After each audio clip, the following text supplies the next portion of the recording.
दोस्तों, आज हम एक्सप्लेन करने वाले हैं हाल ही में आई मूवी षणमुखा को, जिसकी डिमांड आप लोगों ने की थी। इसलिए वीडियो को भी लाइक कर दीजिए। हम चलिए कहानी शुरू करते हैं। तो मूवी की शुरुआत में हमें हैदराबाद के किसी गांव का सीन दिखाया जाता है, जहां एक औरत का बच्चा होने वाला था और उसका पति विकंडा और उसका भाई भैरवा उसे कहीं ले जा रहे होते हैं। यहाँ भैरवा अपने जीजा से पूछने लगता है कि आखिर ये मेरी बहन इतना चिल्ला क्यों रही है और जंगल में इतने जानवर इतना शोर क्यों कर रहे हैं। जिस पर विकंडा उसे बोलने लगता है कि ये सब जो हो रहा है मेरे बेटे के जन्म के लिए हो रहा है, जो बड़ा होकर इस पूरे जंगल में राज करेगा। खैर, अब विकंडा भैरवा के साथ अपनी पत्नी को कुछ औरतों के पास लेकर जाता है जो उसकी डिलीवरी कराती हैं। लेकिन जैसे ही वो औरत उस बच्चे की शक्ल देखती है तो वो वहाँ से डर के मारे भाग जाती है। ये देखकर विकंडा और भैरवा अपने बच्चे की शक्ल देखने जाते हैं तो वो देखकर उनके होश उड़ जाते हैं, क्योंकि उस बच्चे के 6 सर थे। फिर विकंडा का एक आदमी जैसे उस बच्चे की शक्ल देखता है तो उसकी भी तुरंत मौत हो जाती है, जिस वजह से विकंडा टेंशन में आ जाता है और वो भैरवा को उसकी बहन का ध्यान रखने को बोलकर वहाँ से जंगल की ओर भाग जाता है। जिसके बाद सीन 5 साल बाद शिफ्ट होता है और वो 6 सर वाला बच्चा बड़ा हो गया था, जो दूसरे बच्चों के साथ खेलने उनके पास जाने लगता है। तब दूसरे बच्चे उसे अपने पास आता हुआ देखकर वहाँ से भूत भूत करके भागने लगते हैं और ये देखकर इस बच्चे को बहुत बुरा लगता है। खैर, उसके कुछ दिन बाद भैरवा की बहन की तबीयत बहुत खराब हो जाती है और वो भैरवा से कहती है कि तुम मेरे बेटे का ध्यान रखना। ये कहकर उसकी मौत हो जाती है। वहीं दूसरी तरफ हमें विकंडा को दिखाया जाता है, जो कई सालों से अपने कुलगुरु की तपस्या कर रहा था, पर फिर भी उसके गुरु उससे मिलने नहीं आते। इसलिए विकंडा अपनी तपस्या करने के लिए वाराणसी चला जाता है, जहाँ उसकी मुलाकात एक तांत्रिक से होती है और वो उनके साथ रहकर कई महीनों तक तांत्रिक विद्या सीखता है। फिर उसके कुछ समय बाद जब वो अपने घर आने लगता है, तभी बीच रास्ते में उसकी मुलाकात उसके गुरुजी से होती है, जिन्हें पता चलता है कि विकंडा ने तांत्रिक विद्या सीखी है तो वो उस पर गुस्सा होने लगते हैं। तब विकंडा उनसे माफी मांगता है और अपने बेटे की पूरी कहानी बताता है। साथ ही कहता है कि गुरुजी मुझे कुछ उपाय बताइए जिससे मेरा बेटा नॉर्मल हो जाए। तब उसके गुरुजी उसे एक विद्या देते हैं, जो लेकर विकंडा काफी खुश हो जाता है। वहीं दूसरी तरफ हमें एक पुलिस ऑफिसर को दिखाया जाता है, जो अपने जूनियर पुलिस ऑफिसर कार्तिक को कॉल करके बताते हैं कि आजकल हैदराबाद में ड्रग की स्मगलिंग काफी ज्यादा बढ़ चुकी है और तुम्हें पता है इसमें मेरे बेटे का भी हाथ है, तो तुम्हें कुछ भी करके मेरे बेटे को इन सब चीजों से दूर रखना है, वरना डिपार्टमेंट में अगर इसके बारे में पता चला तो मेरी बेइज्जती काफी ज्यादा हो जाएगी। इस पर कार्तिक कहता है कि सर आप टेंशन मत लीजिए, मैं सब संभाल लूंगा। फिर कार्तिक ड्रग डीलर के अड्डे में पहुंचकर उनके साथ लड़ने लगता है, जहां वो अपने सीनियर ऑफिसर के बेटे को भी चाटा मारता है। इसी बीच कमल नाम का आदमी कार्तिक की गन निकालकर उसी पर तान देता है। तब उसे कार्तिक समझाता है कि अगर तुमने एक पुलिस वाले के ऊपर फायरिंग करी तो तुम्हें जेल हो जाएगी, लेकिन कमल तो घबराहट के मारे कार्तिक के ऊपर फायरिंग कर देता है, जो गोली सीधा कार्तिक के सीनियर ऑफिसर के बेटे को जाकर लग जाती है और कमल अपने सर पर बंदूक तान कर कार लेकर वहाँ से भाग जाता है। तभी थोड़ा आगे जाते ही कमल का किसी दूसरी कार से एक्सीडेंट हो जाता है और यही सीन कट होता है। इसके बाद सीन बेंगलोर में शिफ्ट होता है और हमें सारा नाम की लड़की को दिखाया जाता है, जो बेंगलोर में जर्नलिज्म का कोर्स कर रही थी। उसे अपने सेमेस्टर के एंड तक एक असाइनमेंट कंप्लीट करके देना था, जो सारा उसे जैसे तैसे करके अपने प्रोफेसर मार्टिन को सबमिट कर देती है। अब ये पढ़कर प्रोफेसर मार्टिन उसे अपने कैबिन में बुलाते हैं और उसके असाइनमेंट की काफी तारीफ करते हैं। साथ ही मार्टिन उसे हैदराबाद में जाकर उसकी पहचान के एक पुलिस वाले के साथ सभी क्रिमिनल्स को ऑब्जर्व करने के लिए कहते हैं, जिसके लिए सारा मान जाती है। इधर कार्तिक के सीनियर ऑफिसर उसे अपने पास बुलाकर बहुत डांटते हैं, क्योंकि एक अनजान बंदे ने कार्तिक और उन सभी ड्रग डीलर के साथ हो रही लड़ाई को रिकॉर्ड करके सोशल मीडिया पर डाल दिया था। साथ ही वो कार्तिक को उसकी गन को जल्द से जल्द ढूंढने के लिए कहते हैं। वहीं दूसरी तरफ हमें कमल को दिखाया जाता है, जो किसी हॉस्पिटल में अपना ट्रीटमेंट करवा रहा होता है। इधर कुछ पुलिस वालों को फॉरेस्ट के अंदर एक कार पड़ी मिलती है, जिसके बारे में वो कार्तिक को बताते हैं और ये वही कार थी जिसे लेकर कमल वहाँ से भागा था। तब कार्तिक जल्दी से उस लोकेशन पर पहुँचता है और देखता है कि कार पूरी तरह से जल चुकी है, जिसमें जाकर कार्तिक अपनी गन ढूंढने लगता है, पर उसे कहीं भी गन नहीं मिलती।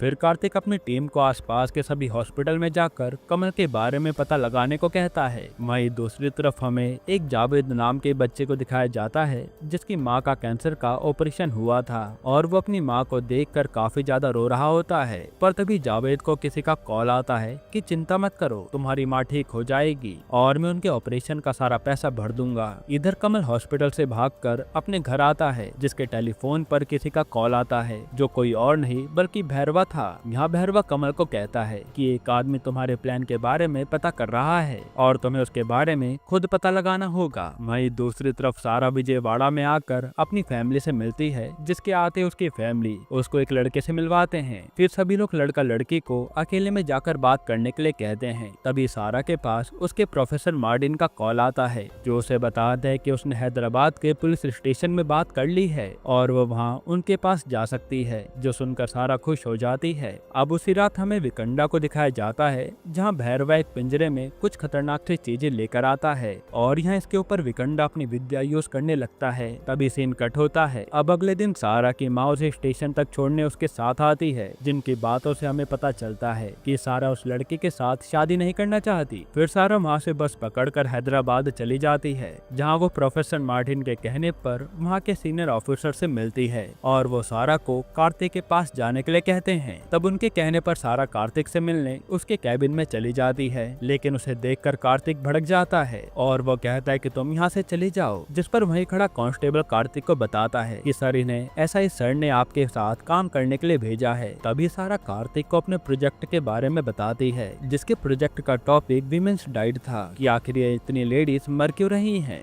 जिस पर कार्तिक उसे बोलने लगता है कि इस देश में इतनी सारी लेडीज हैं और उनकी अपनी कुछ पर्सनल चीजों की वजह से वो आत्महत्या कर लेती हैं, इसमें कोई बड़ी बात नहीं है। तब सारा कार्तिक को एक ऐसे केस के बारे में बताती है जिसमें एक लड़का लड़की रिलेशनशिप में थे, पर तभी लड़की अचानक से गायब हो गई थी। फिर 1 महीने बाद तो उस लड़के ने आत्महत्या कर ली थी, लेकिन उस लड़की के बारे में आज तक किसी को पता नहीं चला है। वो आगे बताते कि मैंने खुद इसके बारे में जांच करी थी और उनके फैमिली वालों से बात करी, जिनका कहना था कि हमारी बेटी उस लड़के के साथ घर से भाग गई है। जिसकी बात सुनकर कार्तिक को अभी भी समझ नहीं आ रहा होता कि आखिर सारा उसे समझाना क्या चाहती है। तब सारा उसे बताती है कि तुम्हें ये बात नहीं पता होगी कि ये सब क्राइम सिर्फ हैदराबाद के अंदर हो रहे हैं, जहाँ लड़कियां गायब हो रही हैं, लेकिन ये बात अभी तक बाहर नहीं आई है। जिस पर कार्तिक सारा की बात मानने के लिए उसे एक लाइव एविडेंस लाने के लिए कहता है। तब सारा उसे फेसबुक की एक वीडियो दिखाती है, जिसमें 2 भाई बहन लड़ रहे होते हैं, पर तभी उसकी बहन गुस्सा होकर घर छोड़कर वहाँ से चली जाती है। जिसके थोड़ी देर बाद उसे का भाई फेसबुक पर लाइव आता है और वो अपनी बहन को सॉरी बोलकर उसे घर वापस लौटने के लिए कहता है। जो वीडियो देखकर कार्तिक सारा से कहता है कि इनके परिवार वालों को स्टेशन आने के लिए कहो। वहीं दूसरी ओर भैरवा कमल को कॉल करके उस पर चिल्लाने लगता है कि मैंने तुझे उसके बारे में पता लगाने को कहा था और अब वो धीरे धीरे हमारे बहुत नजदीक पहुंचती जा रही है। अब ये लड़की कौन है ये हमें आगे पता चल जाएगा। फिर अगले दिन कार्तिक उसे लड़की के भाई और उसकी माँ को थाने बुलाता है और उनकी बेटी शाव्या के बारे में पूछने लगता है। जिस पर शाव्या की माँ उन्हें बताती है कि उस दिन मेरी बेटी अपने भाई को डराने के लिए ऐसे ही घर से बाहर भाग गई थी, पर वो वापस लौटी ही नहीं। जिनकी बात सुनकर कार्तिक उन दोनों माँ बेटों को वहाँ से भेज देता है और सारा को बोलने लगता है कि तुमने कहा था कि लड़कियां गायब हो रही हैं, लेकिन यहाँ तो वो लड़की अपने आप ही घर से चली गई है। इसका मतलब है कि उसका कोई किडनैप नहीं हुआ और न ही उसका कोई बॉयफ्रेंड है जो उसके साथ वो भाग गई होगी। तब सारा कार्तिक पर भड़क जाती है कि तुम्हें मेरी बात पर जरा भी विश्वास नहीं है। फिर सीन फ्लैशबैक में शिफ्ट होता है, जहाँ हमें पता चलता है कि सारा और कार्तिक अपने कॉलेज टाइम पर रिलेशनशिप में थे, लेकिन आगे किसी बात पर इनका ब्रेकअप हो गया था। इसी कारण कार्तिक सारा से ज्यादा बात करना नहीं चाह रहा था। इसके बाद सीन प्रेजेंट में शिफ्ट होता है और कार्तिक सारा का पीछा करते करते एक होटल पर पहुंच जाता है, जहां सारा से मिलने उसका फियांसे आया होता है। इन दोनों को साथ में बैठा देखकर कार्तिक का दिल टूट जाता है, जिसे लग रहा था कि सारा उसी के लिए वापस आई है। पर तभी उसी होटल में कार्तिक की नजर उसी बच्चे जावेद पर पड़ती है, जो दूर से सारा की फोटो खींच रहा था। तब उसे कार्तिक पकड़ लेता है और पूछता है कि सारा की फोटो क्यों ले रहे हो। पर तभी माँ सारा भी आ जाती है, जो कार्तिक पर गुस्सा करने लगती है कि तुम एक बच्चे को मार क्यों रहे हो। तब कार्तिक बताता है कि ये तुम्हारी फोटो ले रहा था। जिस पर सारा जावेद के कैमरे में उसकी फोटो देखने लगती है, पर उसमें सारा की एक भी फोटो नहीं निकलती और वो उस बच्चे को वहाँ से जाने देती है। उसके चले जाने के बाद सारा कार्तिक को कहती है कि जब तुम्हें मेरी मदद नहीं करनी तो तुम मेरा पीछा क्यों कर रहे हो। जिस पर कार्तिक सारा से इमोशनल होकर कहता है कि तुम मेरी जिंदगी में वापस क्यों आई हो, और यही कहकर वो वहाँ से निकल जाता है। जिसके बाद सीन 2 दिन पीछे शिफ्ट होता है, जहाँ हमें जंगल में एक लड़की को दिखाया जाता है, जिसकी गाड़ी बीच जंगल में खराब हो जाती है और एक आदमी उसे किडनैप करके अपने साथ ले जाने लगता है। जो कि दूर खड़ा एक आदमी देख लेता है और वो पुलिस को कॉल करके इसके बारे में बता भी देता है। तब पूरी टीम हर रोड पर नाकाबंदी कर देती है और एट द सेम टाइम कमल भी कार्तिक से बचकर कार से जंगल में भाग जाता है और जिस गाड़ी के साथ उसका एक्सीडेंट होता है उसमें कोई और नहीं बल्कि वही लड़की थी जिसका किडनैप हो रहा था। अब गाड़ी का एक्सीडेंट होने की वजह से वो किडनैपर और कमल बेहोश हो जाते हैं और वो लड़की कार से उतरकर हेल्प मांगने लगती है। फिर वो कमल को उसकी कार से भी निकालती है पर तभी उस किडनैपर को भी होश आ जाता है, जिसे देखकर वो लड़की कमल की कार लेकर वहाँ से भागने लगती है। तब उसकी कार पर बार बार वो किडनैपर टक्कर मारता है। फिर वो उस लड़की को पकड़कर बॉक्स में पैक करके कहीं ले जा लेता है और उस कार को वहीं जला देता है, जिसके अगले दिन वो किडनैपर उस लड़की को दूसरी कार में शिफ्ट करके जंगल में ले जाता है। यानी ये सब भैरवा ही करा रहा था। खैर अब रात होने के बाद भैरवा उस लड़की को अपने जीजा विकंडा के पास लेकर जाता है, जो दोनों मिलकर कुछ अलग अलग राशि की लड़कियों को पकड़ रहे थे। उन पर वो लोग कुछ अलग अलग विधि करते हैं और यही हमें विकंडा के बेटे षणमुखा को दिखाया जाता है। तब हमें पता चलता है कि विकंडा ये सब अपने बेटे के लिए कर रहा है। दरअसल विकंडा को ये सब करने के लिए उसके गुरुजी ने ही कहा था, जिसमें उसे 7 अलग अलग राशियों की लड़कियां चाहिए थी, जिनके बलिदान से विकंडा के बेटे के सारे सर गिर जाएंगे और वो काफी ज्यादा सुंदर हो जाएगा। लेकिन उनके पास अभी सिर्फ 6 लड़कियां ही हो पाई थी और आखिरी राशि किनकारा राशि की लड़कियां बहुत रेयर होती हैं, जिसे विकंडा कहीं से भी ढूंढ कर लाने के लिए कहता है और फिर वो बाकी की 6 लड़कियों को अपनी तांत्रिक विद्या से अपनी कैद में कर लेता है।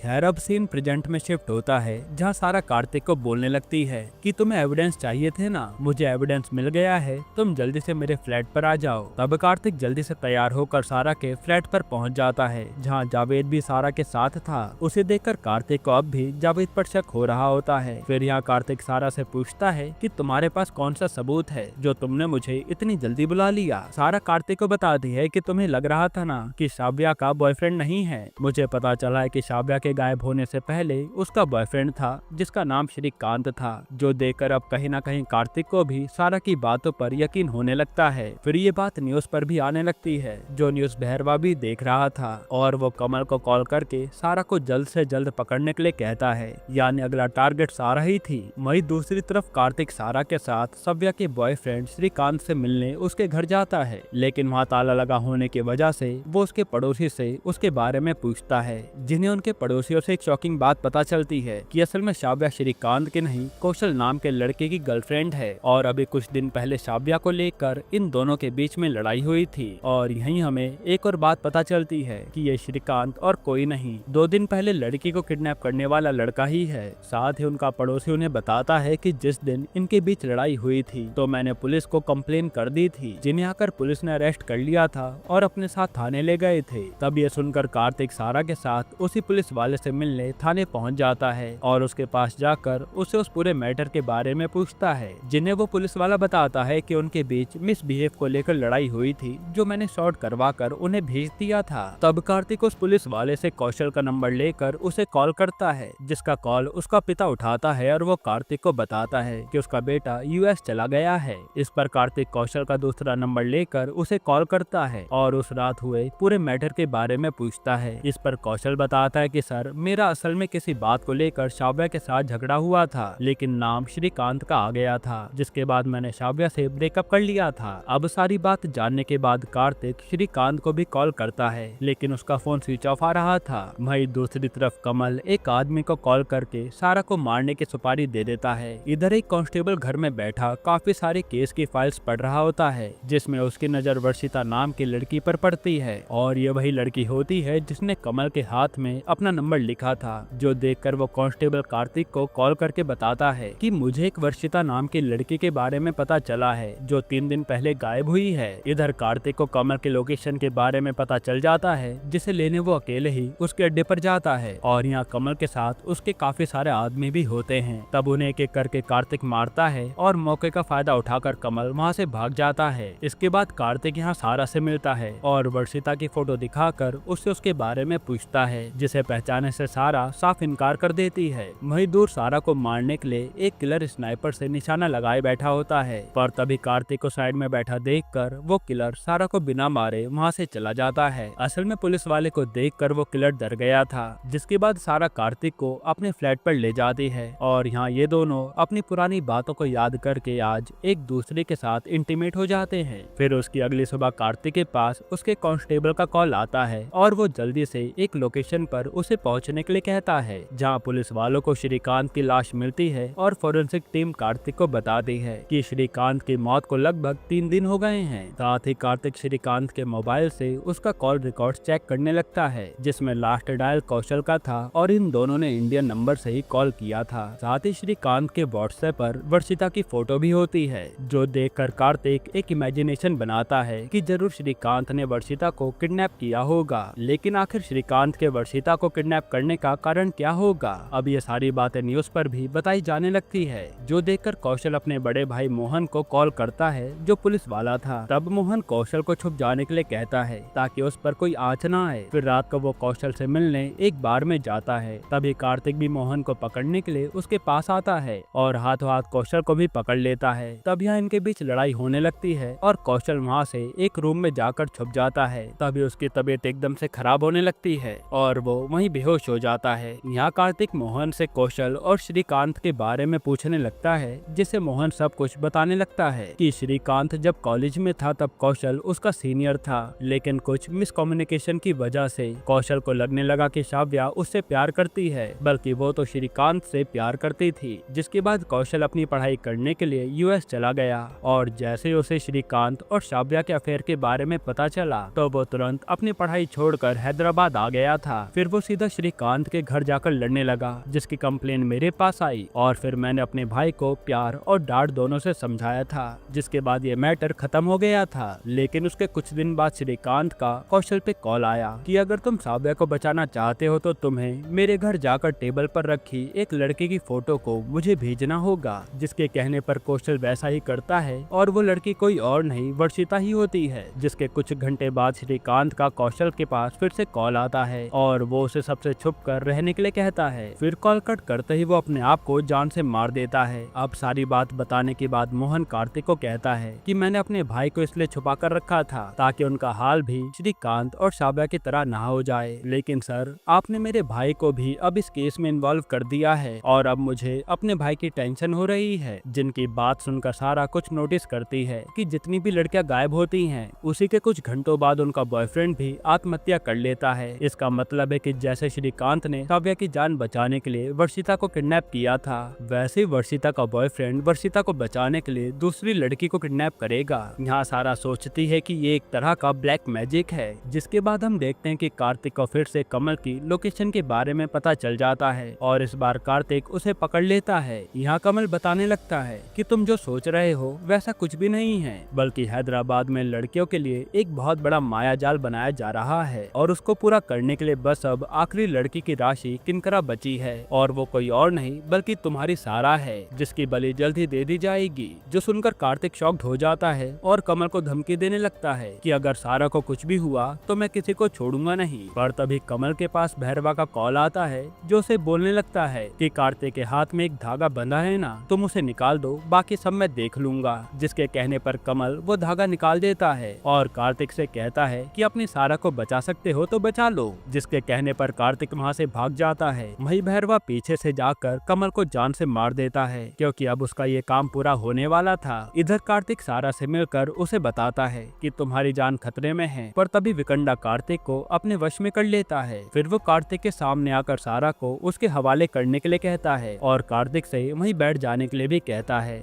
जिसके कहने पर कार्तिक सारा को भैरवा के हवाले कर देता है और भैरवा सारा को लेकर विकंडा के पास चला आता है, जहाँ सारा षणमुखा को देखकर शॉक्ड हो जाती है। वहीं विकंडा बाकी 6 लड़कियों से उनका खून निकालकर षणमुखा को पिला देता है, जिसे पीते ही षणमुखा का सिर्फ एक ही सर बच जाता है। अब विकंडा को बस सारा की बलि देनी थी, जो कि किनकाड़ा राशि की थी। और जैसे वो सारा को षणमुखा के पास लाता है, वहाँ कार्तिक आ जाता है। तभी सीन फ्लैशबैक में शिफ्ट होता है, जहाँ कमल ने जख्मी हालत में आकर कार्तिक के हाथ में वही धागा बांध दिया था, जिसके कारण कार्तिक वश से निकल गया था। फिर सीन प्रेजेंट में शिफ्ट होता है और इन दोनों के बीच में लड़ाई होने लगती है, जिस लड़ाई में कार्तिक भैरवा को गोली मार देता है। फिर उसके मरते ही विकंडा कार्तिक को अपनी बातों में उलझाता है, पर तभी विकंडा फिर से कार्तिक के हाथ से वो धागा उतार देता है। साथ ही वो बाकी 6 लड़कियों को उसका खून पीने के लिए बोलता है, जिसके कहने पर वो सारी लड़कियां कार्तिक के पास आकर उसका खून पीने लगती है। इधर विकंडा सारा को षणमुखा के पास ले जाकर उसको चाकू से मारने लगता है, जिसका थोड़ा सा खून निकलकर कार्तिक पर गिर जाता है और वह फिर से होश में आ जाता है। अब होश में आते वो तुरंत विकंडा को पहले तो जान से मारता है, फिर थोड़ी देर बाद वहाँ पुलिस भी आ जाती है और वो उन सभी लड़कियों को हॉस्पिटल ले जाती है। इधर कार्तिक सनमुखा से जाकर मिलता है, जिसे सनमुखा कहता है कि मेरे नसीब में यही सब लिखा है, काश मैं पैदा होते ही मर जाता तो मेरे पिता को मेरे लिए आज ये सब नहीं करना पड़ता। और यही बोलकर सनमुखा वहाँ जल रही आग में कूद कर मर जाता है। यहीं पर ये मूवी खत्म होती है। दोस्तों, आपको ये मूवी कैसी लगी हमें कमेंट में जरूर बताइएगा, और इसके अलावा आप कौन सी मूवी का एक्सप्लेनेशन चाहते हैं वो भी कमेंट कीजिएगा। बाकी अगर आपको हाल ही में आई एक कमाल की मूवी देखनी है तो आप ये वीडियो देख लीजिए।